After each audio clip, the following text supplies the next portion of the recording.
ఈ రోజున వాళ్ళ అధికారంలోకి వచ్చిన తరువాత టీటీడీ పాలక మండళ్ల తీరు ఏ స్థాయికి దిగజారిపోయింది అనటానికి నిదర్శనం మలమూత్రాల మధ్యన, అక్కడ బీరులు బ్రాందీ బాటిళ్ల మధ్యన, తాగుబోతుల మధ్యన శ్రీ మహావిష్ణువు విగ్రహం దిక్కు లేకుండా ఉండేటువంటి పరిస్థితి ఇక్కడ దాపురించింది.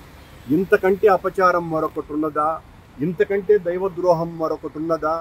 సాక్షాత్తు శ్రీ మహావిష్ణువు విగ్రహానికే స్వామివారి పాదాల చెంత ఉన్నటువంటి ప్రదేశంలోనే, అది కూడా టీటీడీ స్థలంలోనే ఇంత నిర్లక్ష్యంగా బాధ్యతారాహిత్యంగా వీళ్ళు ప్రవర్తిస్తున్నటువంటి అనుచిత రీతి ఎంత దుర్మార్గంగా ఉంది అనటానికి ఎంత బాధ కలుగుతున్నది అంటే, ఇంతకంటే నేరం మరొకటి లేదు, ఇంతకంటే ఘోరం మరొకటి లేదు, ఇంతకంటే దైవ ద్రోహం మరొకటి లేదు, ఇంతకంటే హిందూ ధర్మం మీద దాడి మరొకటి లేదు. ఆయన్ని ఈ రకంగా పాడేశారంటే విజిలెన్స్ వాళ్ళు చూసుకోలేదా? పాలక మండలి చైర్మన్ నిద్రపోతున్నాడా?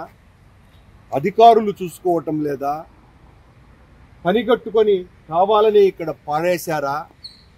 దీనికి జవాబు చెప్పాల్సినటువంటి పరిస్థితి వాళ్లకు ఉన్నది.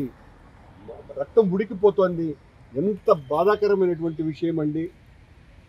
టీటీడీ స్థలంలో వెంకటేశ్వర స్వామి ఆలయ పాదాల ప్రాంగణం దగ్గర శ్రీ మహావిష్ణువు ఈ రకంగా ఇక్కడ దారిన పోయే వాళ్ళందరూ మూత్రాలు వదలటము, అక్కడ తాగుబోతులు, బీరు బాటిళ్ళు, బ్రాందీ బాటిళ్ళు, బిర్యానీ బాటిళ్ళు ఈ మధ్యన స్వామి పడేసినారు అని అంటే ఇంతకంటే దారుణం మరొకటి లేదు.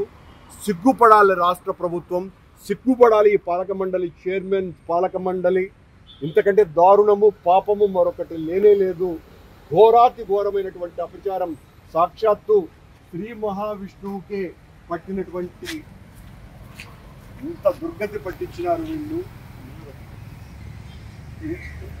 ఇలా ఏం మాట్లాడాలో కూడా అర్థం కానటువంటి పరిస్థితి. ఘోరాతి ఘోరమైనటువంటి అపచారం ఇది. దీన్ని తీవ్రంగా మొత్తం హిందూ సంఘాలన్నీ కూడా ఖండించవలసినటువంటి అవసరం ఉన్నది.